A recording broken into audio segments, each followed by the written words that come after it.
Assalamualaikum warahmatullahi wabarakatuh. Perkenalkan, saya Triwidianti dari Program Studi Pendidikan Bahasa dan Sastra Indonesia. Video ini saya buat untuk menempuh ujian akhir semester mata kuliah pengajaran berbicara. Sebelum kita mulai, alangkah lebih baiknya kita berdoa menurut agama dan kepercayaan masing-masing. Berdoa dipersilakan. Cukup? Nah, pada kesempatan hari ini, saya mau menjelaskan sedikit tentang teks editorial, dimulai dari pengertian. Apa sih teks editorial itu? Jadi, teks editorial adalah sebuah teks yang berisi tentang pandangan atau sudut pandang penulis tentang sebuah isu. Nah, isu yang diangkat biasanya adalah isu yang sedang hangat dibicarakan di kalangan masyarakat, seperti isu yang berkaitan dengan politik, sosial, budaya, ekonomi, juga kesehatan. Sebagai contoh, isu yang bisa diangkat di teks editorial adalah yang sedang ramai dibicarakan akhir-akhir ini, yaitu tentang pandemi yang sedang melanda dunia, COVID-19. Nah, pandemi COVID-19 ini bisa diangkat menjadi teks editorial. Lanjut, yang kedua adalah tujuan. Tujuan dari teks editorial adalah mengajak pembaca untuk ikut serta berpikir terhadap isu yang diangkat. Jadi diharapkan setelah membaca teks editorial, pembaca bisa ikut berpendapat tentang isu yang diangkat. Selain itu, teks editorial ini juga memberikan informasi dari sudut pandang penulis. Jadi, pembaca akan mendapatkan pengetahuan baru yang didapat dari sudut pandang penulis. Lalu selanjutnya,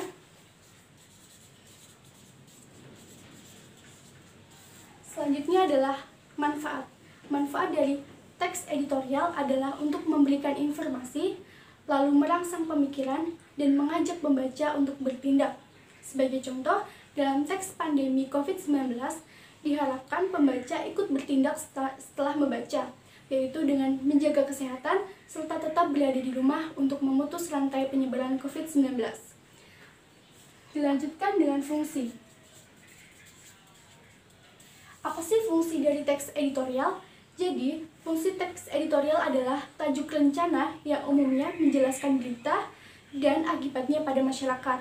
Contohnya, pada teks pandemi COVID-19, teks editorial itu menunjukkan akibat dari COVID-19, seperti gejala-gejalanya, lalu akibat yang dapat ditimbulkan, dan lain sebagainya. Selain itu, juga mengisi latar belakang dari kaitan berita tersebut dengan kenyataan sosial dan faktor yang mempengaruhi dengan lebih menyeluruh. Nah, lanjut. Ciri-ciri. Ciri-ciri dari teks editorial adalah biasanya isu yang diangkat adalah isu yang sedang hangat dibicarakan. Seperti tadi contohnya adalah COVID-19. Lalu bersifat sistematis dan logis. Jadi, teks editorial disusun secara struktur dan juga logis atau masuk akal. Lalu, tajuk rencana berupa opini. Jadi, teks editorial itu berisi opini dari penulis tentang suatu isu. Dan yang terakhir adalah menarik untuk dibaca serta penggunaan kata yang singkat.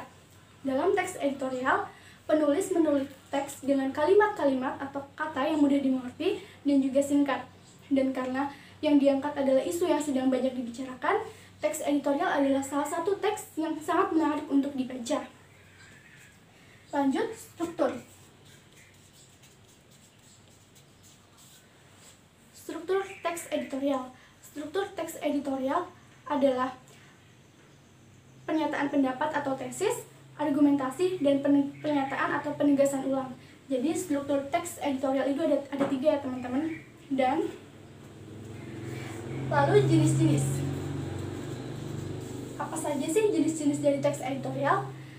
Jenis teks editorial ini ada 3. Yang pertama adalah interpretatif editorial, yang kedua ada kontroversial editorial, dan yang terakhir adalah explanatory editorial. Dan ini adalah penjelasan singkat tentang teks editorial yang dapat saya sampaikan. Kurang lebihnya mohon maaf. Sekian, wassalamualaikum warahmatullahi wabarakatuh.